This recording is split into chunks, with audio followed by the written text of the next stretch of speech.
Tuto de la casse, bienvenue. Alors du coup, on m'a demandé un petit tuto par rapport au chain mode. Alors, voilà, là je suis sur mon pattern, le 214, le 244 qui fait ce son-là.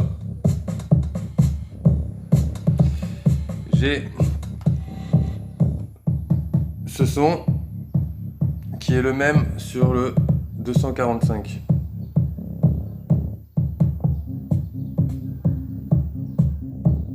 Du coup, ça fait la liaison entre les deux. Il est là. Maintenant, je veux que ça se joue tout seul. Qui passe du 244 au 245. Donc je vais sur le 244. Regardez, c'est déjà fait puisque je l'avais enregistré. Alors, il faut aller dans le chain mode. C'est le 14 sur 28 du menu. Et au début, c'est sur off. Donc vous lui dites, ok, le pattern que tu es, toi le 243, je veux que tu ailles au 245. Ça saute par 10 parce que je fais shift avant la molette. Du coup, je vais au 245. Hop. Et voilà. Donc là, à la fin de mon pattern 244, il va passer au 245. Mais je vais lui demander, avec cette touche, sur combien de fois il va se répéter mon pattern 244. Est-ce qu'il se répète une fois? Il se lit qu'une fois et il passe au 45. Il se lit 2 fois, 3 fois, 4 fois, jusqu'à 64 fois. C'est beaucoup. Donc on va dire qu'il se joue 2 fois. Comme ça vous laisse le temps de faire un petit peu de manip dessus. 4 aussi, c'est pas mal. Et voilà. Donc maintenant, il va se lire aller au 241, chain 2. Donc il va se joindre et lire le 245.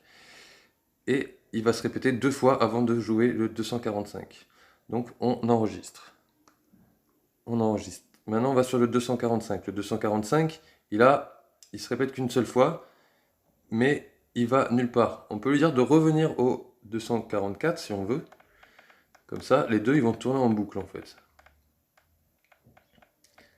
Là si je vais au 244 et que je lui demande de se lire qu'une fois, voilà ce qui va se passer. J'enregistre.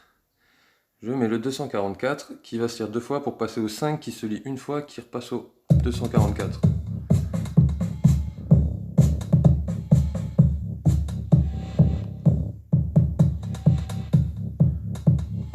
Et quand il se lit la deuxième fois, il garde vos parts mute et tout, hein, il bouge pas.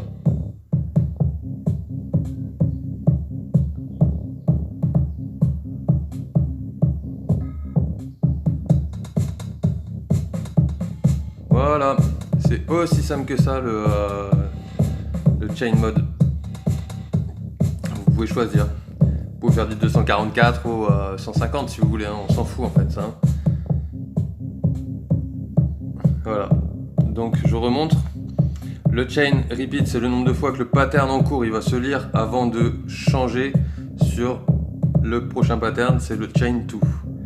Il faut toujours sauvegarder avant hein, de quitter parce que sinon ça va pas garder la programmation en fait. Voilà, merci, tuto de la casse. N'hésitez pas encore une fois à demander des conseils. Bien sûr, quand vous faites passer d'un pattern à l'autre, pensez à faire en sorte qu'il y ait un son sur le deuxième pattern qui est logique avec. Sinon ça fait de la merde. Voilà. Allez, je vous embrasse, à plus tard. Ciao.